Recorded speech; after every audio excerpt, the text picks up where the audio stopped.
Assalamualaikum warahmatullahi wabarakatuh.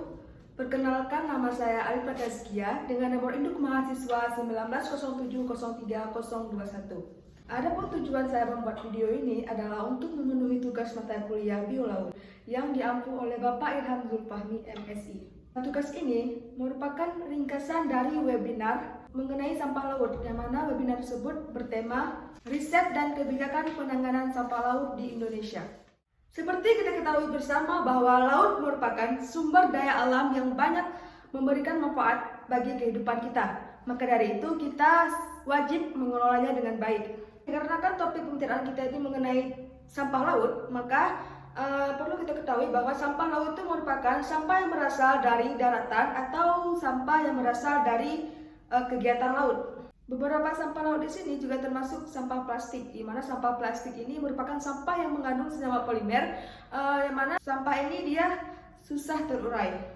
Berdasarkan hasil riset, menurut catatan Bank Dunia menyatakan bahwa Indonesia termasuk penyumbang penghasil sampah terbanyak nomor 2 di dunia setelah Cina, yang mana Indonesia menghasilkan sampah sekitar 3,20 juta ton.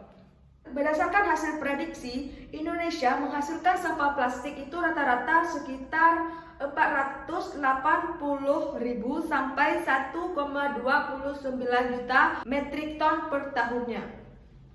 Maka dari itu, pemerintah Indonesia telah mendeklarasikan bahwa Indonesia pada tahun 2025 nanti akan melakukan penanggulangan sampah sebanyak 30%, penanganan sampah sekitar 70%, pengurangan sampah plastik yang masuk ke laut sekitar 72%. Adapun sumber-sumber pencemaran itu disebabkan diantaranya oleh limbah industri, limbah transportasi seperti buangan minyak atau oli bekas, dan juga berasal dari limbah rumah tangga seperti sampah, deterjen, limbah MVK dan lain sebagainya, dan juga berasal dari tumpahan minyak, meningkatnya sedimentasi, dan meningkatnya nutrien karena adanya limbah domestik. Nah, di antara sumber-sumber pencemaran tersebut, 80%-nya itu berasal dari daratan.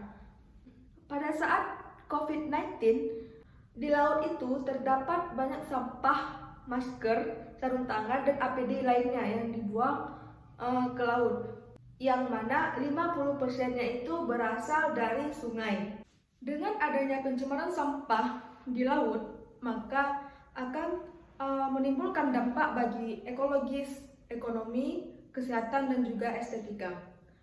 Dalam bidang ekologis, yang mana nantinya habitat akan menjadi rusak dan kualitas air laut juga akan menurun. Di bidang ekonomi akan menurunnya tingkat kunjungan turis ke laut. Yang kedua, menurunnya volume ekspor dan meningkatnya biaya operasi nelayan untuk penangkapan ikan. Nah, yang terakhir itu di bidang kesehatan dan estetika, di mana di bidang kesehatan itu dengan adanya pencemaran laut maka akan timbulnya penyebaran penyakit. Di bagian estetika, pemandangan lautnya akan tidak lagi indah, akan menjadi rusak. Jika kita ingin melakukan riset mengenai sampah, baik itu di laut maupun di sungai, maka yang harus kita persiapkan itu ada 6 hal. Yang pertama itu lokasi dan waktu, di mana kita harus menentukan di lokasi manakah yang akan kita teliti dan berapa lama waktu yang kita perlukan dalam penelitian tersebut. Kemudian tujuan dari penelitian, metode, output atau outcome, yang kelima sasaran, dan yang keenam hasil yang diharapkan.